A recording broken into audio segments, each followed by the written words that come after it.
Well, Tottenham have decided to sack head coach Ange Postecoglou after 2 seasons in charge.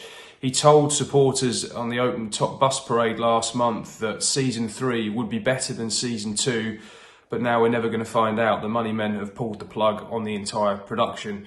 Although he delivered the club's first trophy in 17 years with that Europa League final success over Manchester United, ultimately the Spurs board felt that came at too high a price.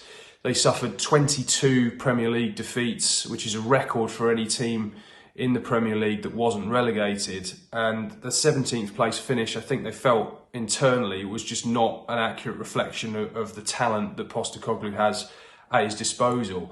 And I thought it was quite significant, actually, that when Spurs put their statement out confirming the news that Postecoglou was leaving the club, there was quite a lot of detail in there. Sometimes these things are very sort of formulaic and they can be just a few lines. But Spurs went into the detail and to the point of explaining that in the last 66 Premier League games under Postecoglou, they only recorded 78 points, which is obviously just over a point a game. And I think that's trying to stress that although they had suffered injuries, particularly around the turn of the year, that didn't solely explain why the team was so inconsistent and underperforming so badly in the league. And again, another sort of pointed part of the statement suggested that the club needed to change to compete on multiple fronts.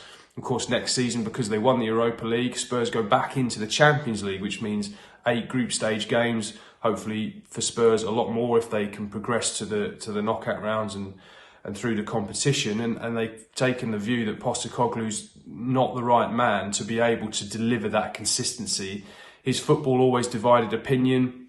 At the start, the Spurs fans quickly started singing "We've got our Tottenham back." Daniel Levy felt the same way when he spoke at a fans forum not long after Postecoglou had taken over the club, and that style of play was exhilarating, it was exciting, it was dynamic.